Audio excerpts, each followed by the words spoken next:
হাই friends, কি খবৰ? মই আয়ুষ। আপোনালোকে চাই আছে MLD ক্ৰিয়েশ্যন।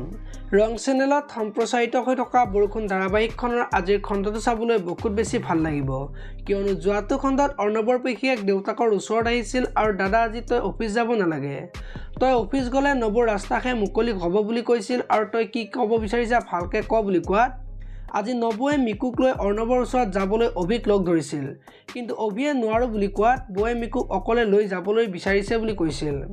আৰু মিকু আৰু মাক অৰ্ণৱৰ ওচৰত যাবলৈ ওলোৱাৰ সময়তে দেউতাক আহিছিল আৰু ক'ত যোৱা বুলি সোধাত মিকুৱে অলপ ওলাই যাব বিচাৰিছে, তাকে লৈ যাবলৈ আহিছোঁ বুলি কোৱাত দেউতাকে মাক আৰু মিকুক ফুৰাবলৈ লৈ যোৱা দেখিবলৈ পাইছিল। আৰু আজিৰ খণ্ডটোত মিকুৰ দেউতাকে মিকু আৰু মাকক ফুৰাবলৈ লৈ যাব আৰু তেতিয়া আধা বাটতে গাড়ীখন ৰখাই মিকুৰ মাকক তুমি মিকুক কিয় অৰ্ণৱৰ ওচৰত নিবলৈ ওলাইছিলা বুলি সুধিব। আৰু তেতিয়া মাকে মই মোৰ হেঁপাহ পূৰণ কৰিবৰ কাৰণে মিকুক উলিয়াই অনা নাছিলোঁ, তাই অমুক কিবা ক'ব বিচাৰিছিল কিজানি অমুক কথাখিনি ক'লে বা অমুক লগ পালে তাই অলপ সুস্থ হয় সেই বুলিহে আনিছিলোঁ বুলি দেউতাকৰ আগত কৈ মাক গাড়ীত উঠিব। আৰু তেতিয়া মিকুৱে মাকৰ আগত আমি যে অমুদাৰ ওচৰত যাম সেই কথাটো বুঢ়াই কেনেকৈ গম পালে বুলি মাকক সুধিব। এতিয়া বাৰু মাকে ৰিয়া আৰু অভিক সন্দেহ কৰিব নেকি, দেখিবলৈ পাব আজিৰ খণ্ডটোত। ইফালে আকৌ অৰ্ণৱে মাকহঁত আহি নোপোৱাৰ কাৰণে ফোন কৰিব আৰু তোমালোক আহিম বুলি কৈ কিয় নাহিলা বুলি মাকক সুধিব।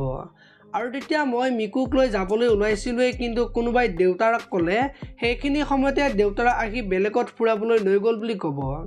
আৰু মিকুৱে তোৰ ওচৰত কিবা কথা ক'বলৈ আছে সেইকাৰণে যাবলৈ বহুত ইচ্ছা কৰিছিল বুলি ক'ব। আৰু তেতিয়া অৰ্ণৱে মিকুক ফোনটো দিবলৈ ক'ব।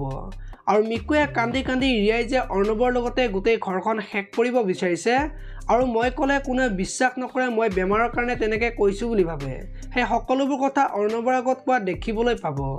আপোনালোকে বৰষুণ ধাৰাবাহিকখন চাই কেনেকুৱা পায় কমেণ্ট কৰি জনাব। যদি আপোনালোকে এতিয়ালৈকে ভিডিঅ'টো লাইক কৰা নাই লাইক এটা কৰি দিব, আৰু যদি চেনেলটো প্ৰথমবাৰৰ বাবে চাই আছে তেতিয়াহ'লে চেনেলটো ছাবস্ক্ৰাইব কৰি বেল আইকনটো প্ৰেছ কৰি দিব। ধন্যবাদ।